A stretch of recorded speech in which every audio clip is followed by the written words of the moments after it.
उत्तराखंड में जल्द होगा मंत्रिमंडल में विस्तार। मंत्रिमंडल विस्तार पर जल्द लगेगी मुहर। कई मौजूदा मंत्रियों की हो सकती है छुट्टी। मंत्रिमंडल में 4 से 5 नए चेहरे शामिल हो सकते हैं।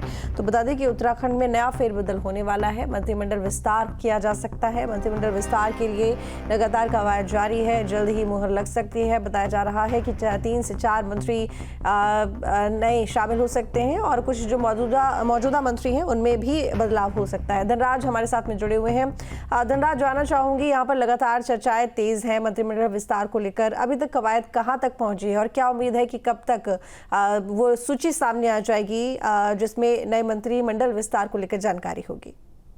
बिल्कुल, देखिए जिस तरीके से उत्तराखंड का जो मंत्रिमंडल है उसमें कहने से 4 सीटें पहले से ही खाली चल रही थी और एक सीट प्रेमचंद अग्रवाल के इस्तीफा देने के बाद खाली हो गई है। तो कहा जा सकता है कि कुल मिलाकर 5 मंत्री की सीटें जो है वो अभी मंत्रिमंडल में खाली हैं। लेकिन वही देखिएगा कि मंत्रिमंडल में विस्तार को लेकर चर्चाएं लगातार तेज होती हुई नजर आ रही है, क्योंकि पिछले कई दिनों से लगातार जो मंत्रिमंडल को लेकर चर्चाएं हैं वो तेज हो रही हैं। दिल्ली का दौरा बड़े बड़े नेता लगा रहे हैं, चाहे वो प्रेमचंद अग्रवाल की बात करें, क्योंकि प्रेमचंद अग्रवाल ने जिस तरीके से इस्तीफा दिया है उसके बाद से लगातार जो चर्चाएं हैं वो तेज हैं और जो विधायक हैं वो कहीं ना कहीं दिल्ली के दौरे लगा रहे हैं। वही देखिएगा कि अभी भी कहा जा रहा है कि जल्द ही ये जो मंत्रिमंडल का जो विस्तार होना है वो जल्द किया जाएगा, यानी कि 23 तारीख से पहले मंत्रिमंडल का जो विस्तार है वो हो सकता है, क्योंकि 23 मार्च को मुख्यमंत्री पुष्कर सिंह धामी के 3 वर्ष पूरे होने जा रहे हैं। उससे पहले कहने के मंत्रिमंडल का विस्तार संभव माना जा रहा है।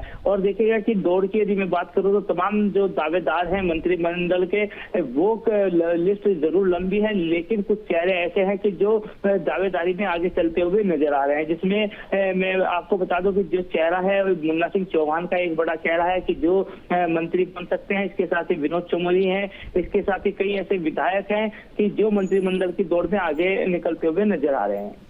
बिल्कुल, लेकिन क्योंकि अभी देखा जाए तो मंत्री के लगभग 5 पद कैबिनेट में अभी खाली हैं। अभी तो एक हाल ही में खाली हुआ है क्योंकि यहाँ पर प्रेमचंद अग्रवाल ने इस्तीफा दिया है। एक नेता की क्योंकि निधन हो गया था, उससे पहले 3 पद खाली हैं। तो ऐसे में देखिए नए चेहरों को एंट्री मिलेगी तो 5 पद तो पहले से ही रिक्त है। इसके अलावा ये भी जानकारी मिल रही है कि कुछ चेहरों को बदला जा सकता है। बदलने वाले जो चेहरे होंगे वो कौन हो सकते हैं, क्या चर्चा है? बिल्कुल देखिए, आपने सही कहा है कि जिस तरीके से उत्तराखंड के अंदर मंत्रिमंडल में 5 सीटें अभी खाली है, यानी कि कहा जा सकता है कि 4 सीटें पहले से खाली थी और 1 सीट अभी प्रेमचंद अग्रवाल के त्यागपत्र देने के बाद से खाली हुई है। तो कुल मिलाकर नए 5 चेहरे तो आने ही मंत्रिमंडल में संभव है। लेकिन वही जो चर्चाएं हैं वो ये भी है कि जो पुराने मंत्री हैं उनमें से भी कुछ मंत्रियों की छुट्टी की जा सकती है, लेकिन नाम लेना उचित नहीं होगा, क्योंकि आप देखिएगा कि जो मंत्री ऐसे हैं कि जो लगातार विवादों में रहते हैं उनकी छुट्टी तय मानी जा रही है। लेकिन अब देखने वाली बात होगी कि केंद्र की तरफ से किस तरह का आदेश मुख्यमंत्री पुष्कर सिंह धामी को मिलता है और किसके चेहरे पर मोड़ लगती है और किसको मंत्रिमंडल में जगह मिलेगी और किसकी छुट्टी होगी।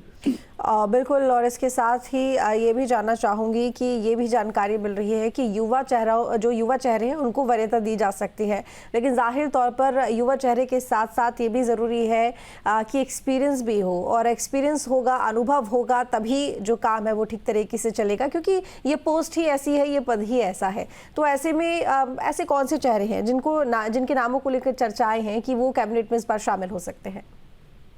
बिल्कुल देखिए, जिस तरीके से युवा चेहरों को मौका देने की बात लगातार मुख्यमंत्री पुष्कर सिंह धामी की तरफ से की जाती है, तो कहीं ना कहीं युवा चेहरों के तौर पर यदि देखें तो विनोद कंडारी का जो चेहरा है, जो कि करण प्रयाग के विधायक हैं, उनका चेहरा कहीं ना कहीं एक युवा चेहरा है। और इसके साथ ही विनोद चमोली भी है, क्योंकि विनोद चमोली भी कई बार के विधायक रह चुके हैं, तो उनका चेहरा भी सामने निकल कर आता है। लेकिन वही देखिएगा कई ऐसे विधायक हैं, चाहे मैं खजान दास की बात करूँ या फिर, क्योंकि खजान दास भी एक कई बार के विधायक रह चुके हैं और पहले मंत्री भी रह चुके हैं। इसी तरीके से मुन्ना चौहान है, वो भी कई बार के विधायक रह चुके हैं, तो उनको भी कहीं ना कहीं मंत्रिमंडल में जगह मिल सकती है। लेकिन वही जातीय समीकरण साधने की भी कोशिश बीजेपी यहाँ पर करेगी, क्योंकि देखिए कुमाऊं और गढ़वाल 2 मंडल यहाँ से आते हैं और दोनों ही मंडलों से कहीं ना कहीं मंत्री बनाए जाने की चर्चाएं भी तेज हो रही है। तो अब देखने वाली बात होगी कि केंद्र की तरफ से किस तरह का इशारा मिलता है, क्या जो जातीय समीकरण है या क्षेत्रीय समीकरण है उसको साधने की कोशिश करती है या फिर युवा चेहरों को जगह दी जाती है।